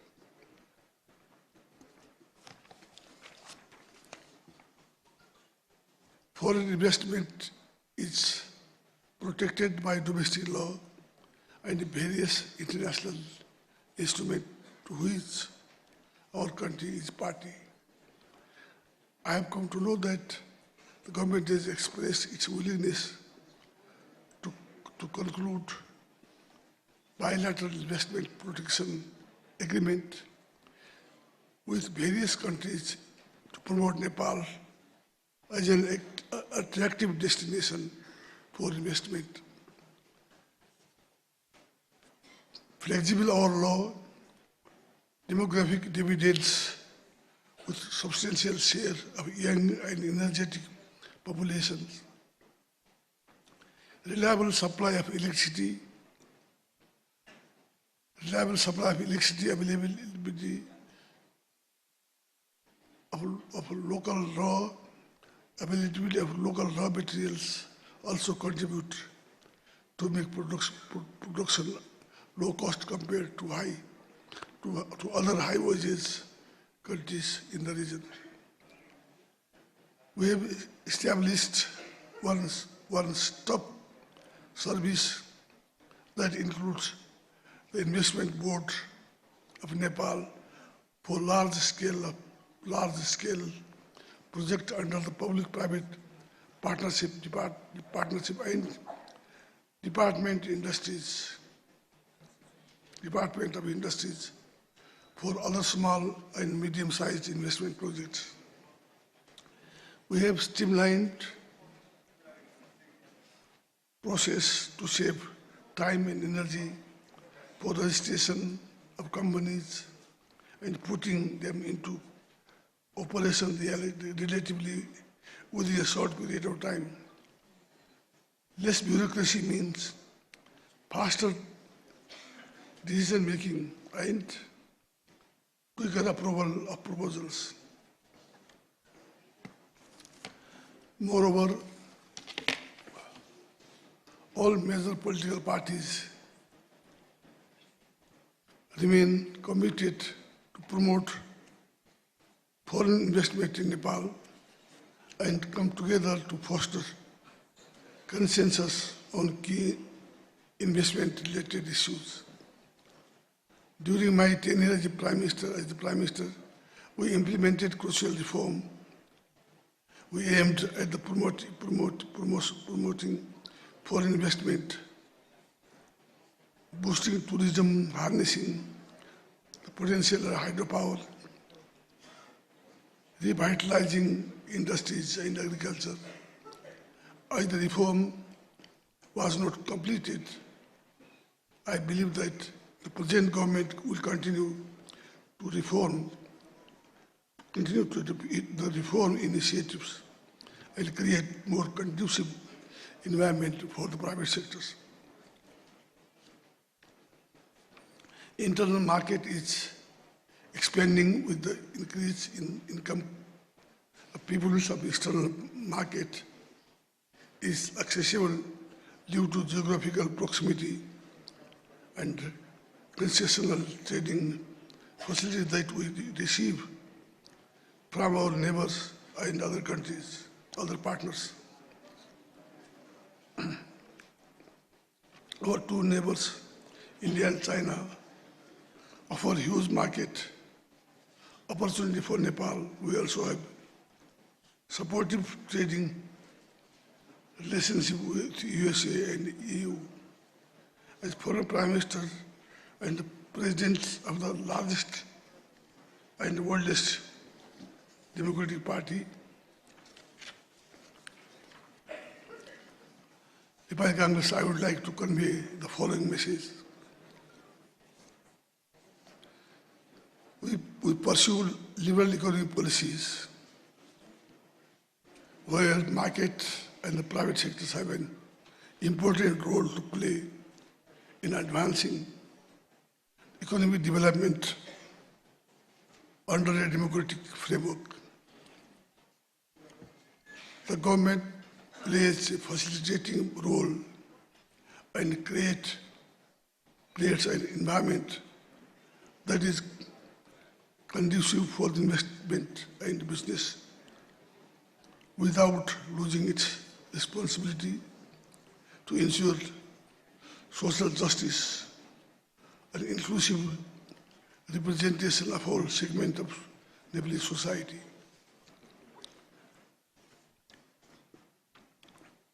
We live in the era of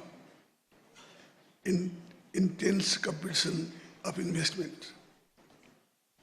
This means we need to be more attractive and competitive in providing intensive and protecting investment. Money goes where it treated well.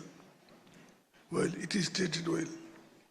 We continue pursuing reform in a coherent and practical manner to adjust our investment regime in the light of changes in the internal and external economic environment.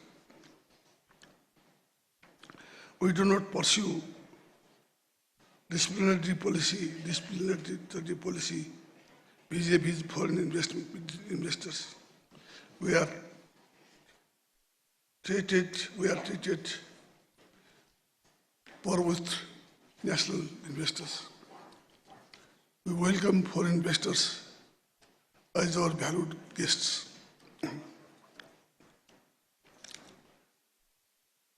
There are convincing examples we provide that foreign investment in Nepal is profitable.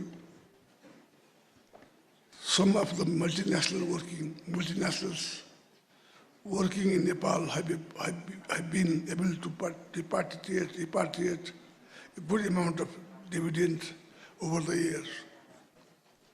Please come to Nepal and invest in our economy. That will be beneficial to you and our people. We will provide you a full protection, assure that our sustained cooperation from start to finish. We will cherish our partnership for development and prosperity. Your contribution in supporting Nepal in its endeavors to infrastructure, in its endeavors to transform the economic landscape will be highly valued. The time is of essence. Nepal has huge untapped potentials. I believe that with our common efforts, we can make a difference. I wish our international guests a pleasant stay in Nepal and a productive deliberations. I also wish to thank all the success to the summit. Thank you very much. Jai Nepal. Thank you, sir. Thank you indeed for your great reflections of solidarity and commitment, and of course for the acknowledgements. It's been a sheer beauty of this forum, ladies and gentlemen, since the very beginning, of our leaders standing strong together when it comes to issues of national prosperity and welfare. Thank you one more time to Honorable Sher Bahadur Deuba.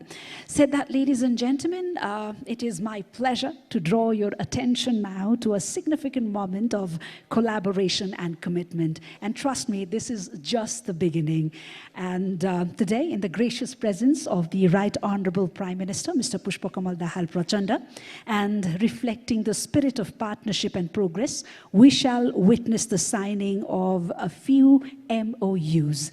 The stage has been set for it, and again, I reiterate, this is just the beginning with a very eventful summit that will be, being held here at the Solti Hotel with so many events, B2Bs and other special events lined up. We are looking forward to many, many more. And these MOUs, these partnerships, these networkings, which are fostered here at this very forum, would be our soul, our engine, and the driving force that would take us further ahead for many, many years to come. And with this hope and confidence, it's my pleasure now to invite the signatories for the first MOU, which is between the BLC Group Nepal and Yota Data Service India. And this is for the establishment of world-class data center, cloud services, and artificial intelligence platform services in Nepal. May I invite the signatories, namely from Yota, the CEO himself, Mr. Sunil Gupta, and representing Nepal, Director of BLC, Ms. Megha Chaudhary.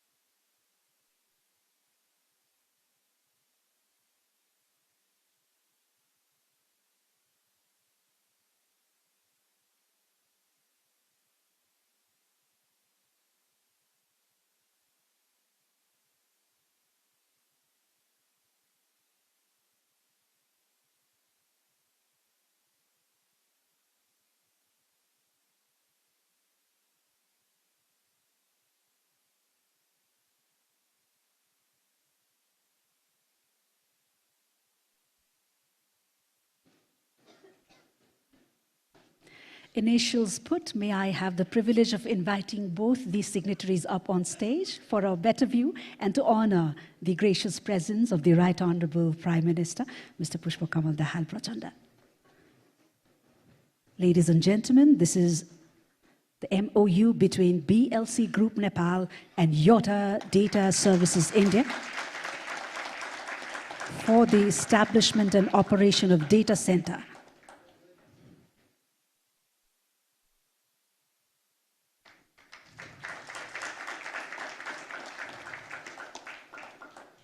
Thank you so much.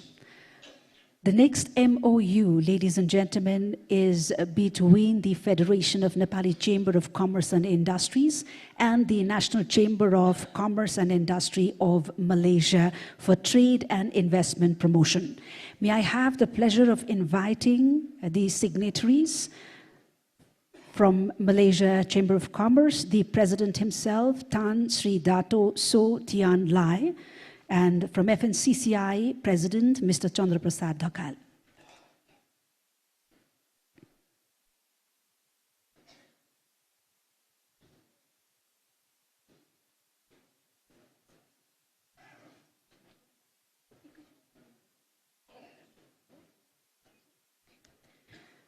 Ladies and gentlemen,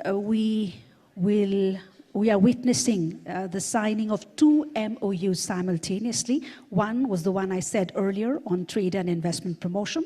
The second is between FNCCI and the Federation of Malaysian Manufacturers for Trade and Investment Promotion, with the signatories, Mr. Chandra Prasad Dhakal from FNCCI and Tan Sri Dato So Tian Lai, the President of the Malaysian National Chamber of Commerce and Industry. The second MOU is for trade and investment promotion. May I invite the signatories up on stage to honor the gracious presence of the Right Honorable Prime Minister.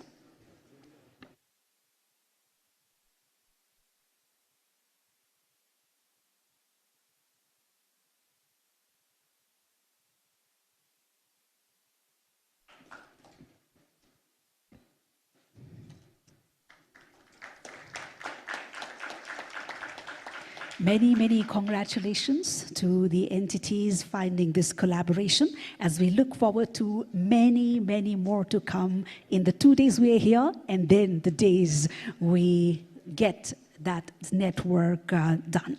Said that, ladies and gentlemen, these documents, as I said, symbolize our collective commitments to fostering economic growth, innovation, and sustainable development goals.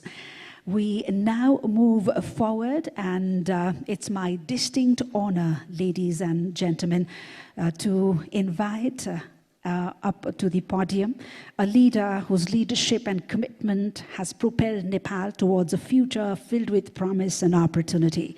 Please join me in welcoming our chief guest, the Right Honorable Prime Minister, who's also the chairman of the Investment Board of Nepal, to make his special address to this forum.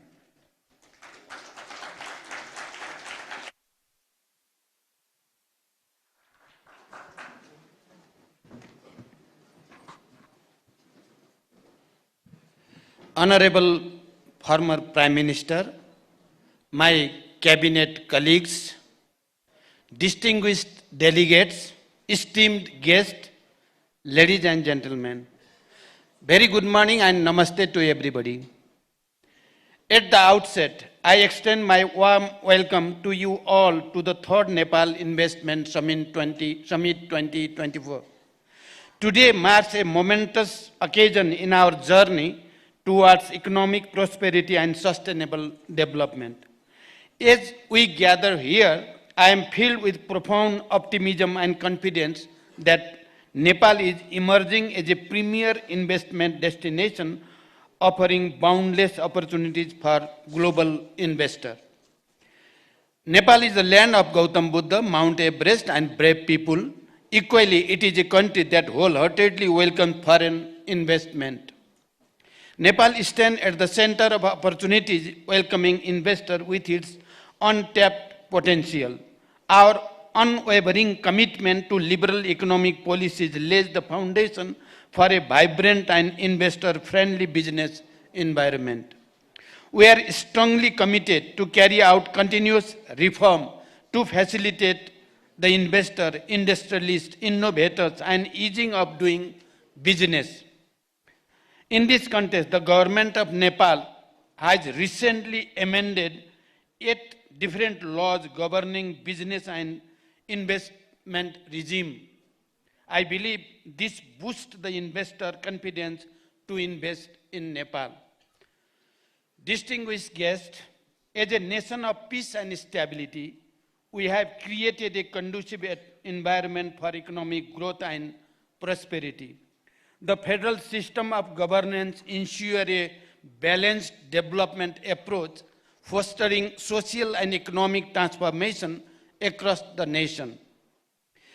Nepal provides a number of incentives to foreign investors, including a robust regulatory framework, provision for the avoidance of double taxation, protection of intellectual property rights, competitive corporate taxation, among others. Government of Nepal has recently approved the framework of Bilateral Investment Agreement, BIA, which aims to protect and promote bilateral investment.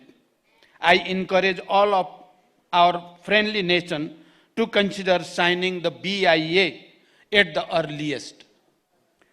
Our liberalized policy encourages foreign investment in prioritized sector. Our skilled workforce and low labor cost present an attractive proposition for international investors. Provision of national and non-discriminatory treatment to all FDIs and guaranteed the repatriation in foreign currency further enhance the attractiveness of the investing in Nepal. Distinguished guests, with over 60% of Nepal's population falling within the working age group and a rapidly expanding middle class population, shows the immense potential for consumer-driven growth. Furthermore, our skilled labor force, comprising a significant number of foreign language-speaking youths, helps the international investor to find favorite local workforce in Nepal. Nepal provides a number of investment opportunities across diverse sectors, including tourism, agriculture, manufacturing, ICT, garments, high-value crops, manufacturing, including agro-processing and infrastructure, to mention a few. Our hydropower potential holds the promise of abundant renewable and clean energy supply, while the tourism sector beckons with its rich cultural heritage and natural beauty. Although Nepal has a huge potential of hydropower generation, only 3,200 megawatts have been harnessed so far, and about 5,568 megawatt large-scale power projects are under construction or in the pipeline with execution through public-private partnership (PPP) modality. This explicitly shows the enormous opportunities to invest in hydropower sector in Nepal. The existing and planned cross-border transmission line with India and China facilitates energy exchange within the region. To facilitate the power cooperation within the region, we have signed power trade agreement with India, MOU for power sector cooperation with China, and MOU for power export with Bangladesh.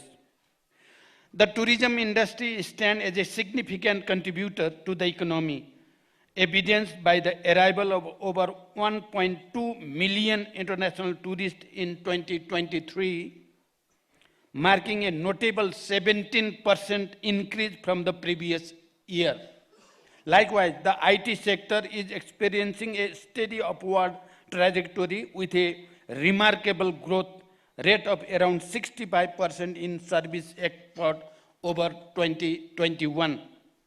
Additionally, Nepal presents lucrative opportunities for the export of high-value cash crop, further enhancing its investment appeal and contributing to economic growth. The ready-made garment and Nepali carpet are also the major products being exported to the global market, and renowned for their quality, having huge potential for investment. The operation up to special economic zone alongside several other in the development phase throughout the nation underscore our unwavering commitment to fostering economic growth and industrial development. Currently, Nepal has 10 operational industrial districts with plans to develop 6 more, which ensure low initial investment and access to essential infrastructure and support service. Nepal's strategic location, situated between emerging markets, India and China, signifies it as an ideal investment destination.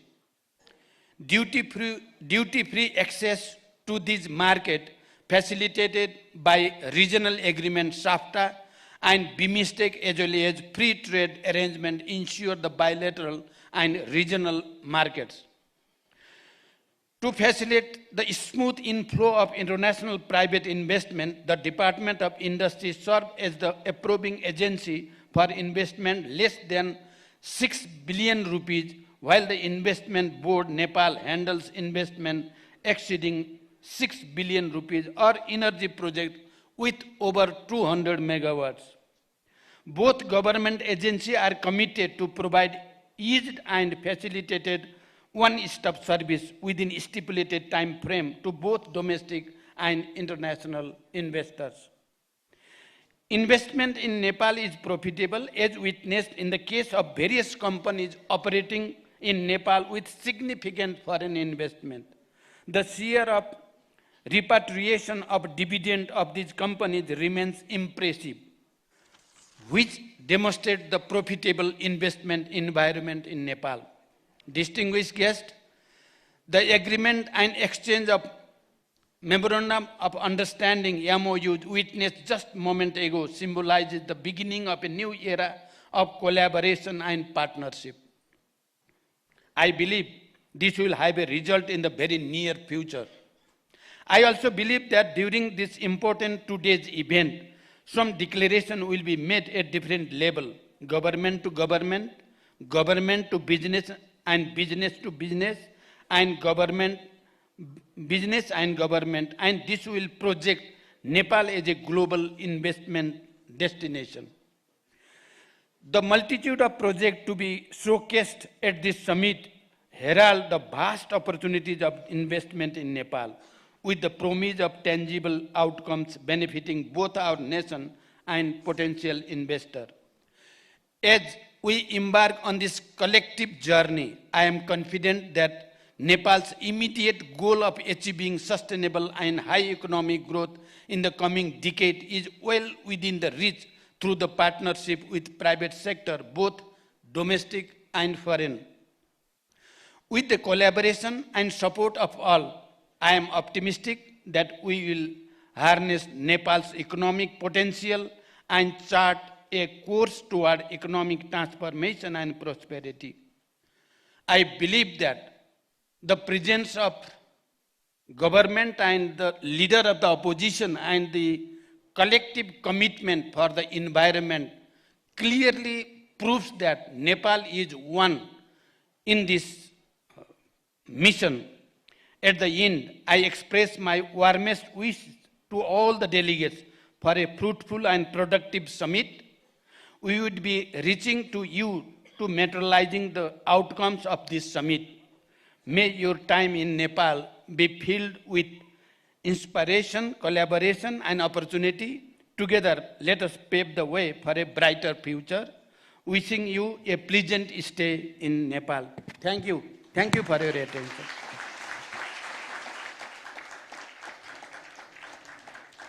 Thank you, Right Honorable Prime Minister, for your very optimistic thoughts and great vision. And thank you for gracing us today with your very valuable presence. Ladies and gentlemen, trust us, it's been a Herculean task to craft all this together, tailor everything around the summit, because we wanted to create a very strong foundation, a foundation for a new era, just as similarly to what the Right Honorable Prime Minister put it, a new era of collaboration and partnership for Nepal with the friends across the world. And the IBN, with its strategic approach to investment promotion, has over the years not only spearheaded implementation of several high-profile projects, but also has fostered an environment of trust and cooperation between the government, private sectors, and international investors. And it's been a race, a very high race for the IBN and the entire team itself. So ladies and gentlemen, as we applaud the entire team of IBN, who's been working day and night under the supervision and guidance of the Right Honorable Prime Minister, the Finance Minister, as well as the entire government team, may I invite now to extend the vote of thanks, the leadership himself, the CEO, who is also the Member Secretary of the Nepal Investment Summit 2024 Steering Committee, Mr. Sushil Bhatta, to extend the formal vote of thanks.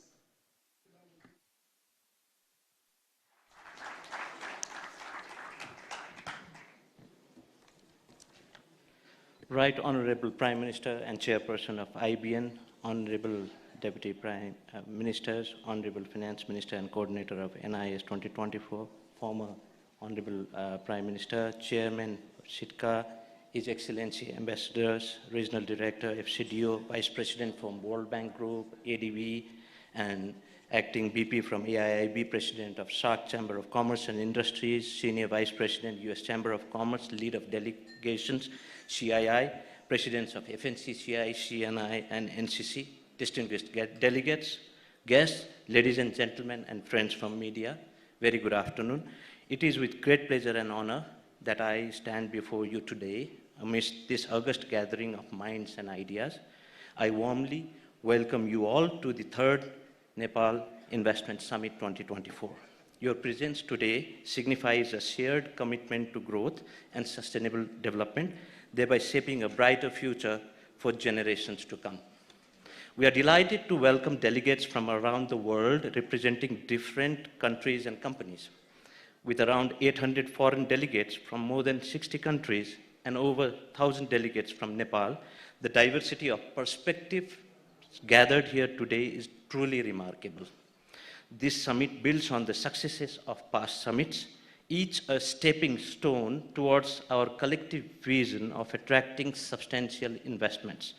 As we gather here, we continue the legacy of those who have tirelessly worked to showcase Nepal's vast potential on the global stage.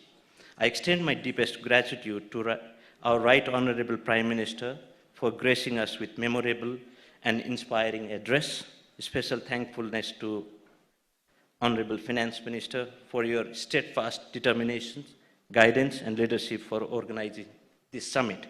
And my heartfelt appreciation to Honorable former Prime Minister for your gracious presence today, showcasing collective vision of our political leadership in promoting and leveraging private sector investments, including FDI in Nepal. I am deeply honored for the insightful address shared by our distinguished guests, which have added significant depth and breadth to our discussions. A special thanks to our valued development partners for their continuous support for promoting private sector investment and in turn creating a conducive business environment in Nepal. A special gratitude to UK FCDO for facilitating in organizing this investment summit. A special thanks to Chairperson, Chief Secretary, and members of the Implementation Committee, Secretariat, and my team, Technical Committee, the Special Task Force for amendment of provisions prevailing in existing Act regulations, and whose tireless efforts have been the backbone of this summit. And extend my heartfelt appreciation to each one of you. And further, I'm deeply grateful to the invaluable support of the private sector umbrella organization, the media fraternity, Hotel Solti, the event management company, and the security personnel whose collaborations have amplified the impact of this summit by ensuring the smooth and secure conduct of the event. And moving towards the summit, The first day of the event will embark on our journey with 2 insightful plenary sessions, and today's first plenary session will delve into the diverse investment opportunities awaiting exploration within Nepal, while the second will spotlight inspiring success stories from investors who have found prosperity within our borders. Moving to the second day, we will witness a total of 12 sessions, which covers an array of sectors with prior focus on presenting Nepal's potential areas of investments, including green investment opportunities in Nepal. And further, the summit will culminate with a pivotal session on leveraging public-private partnership for infrastructure and services. Discussions from these sessions shall have good takeaways for mobilizing private investments in different potential sectors of Nepal, including leveraging the PPP investment to complement government's development effort. Looking ahead, I anticipate that the discussions and collaborations forged during the summit will pave the way for mobilizing private investments, the country, and paving way for transformative journey towards economic prosperity and sustainable development. It is great appreciation and admiration that I extend my sincere gratitude to Government of Nepal for the recent action in issuing the ordinance for the amendment of Public-Private Partnership and Investment Act 2019. This monumental steps marks a significant achievement for the Investment Board Nepal, and it underscores its journey towards becoming a sustainable, more functional, robust, and autonomous institution. And may we embrace the challenges with courage and possibilities with optimism. Together, let's forge a legacy that resonates far beyond these walls, a legacy of unity and progress through capitalization of boundless potentials. Wishing you all a very pleasant stay and productive time in the event. Thank you and namaste. Thank you, Mr. Bhatta. May I request you to stay back?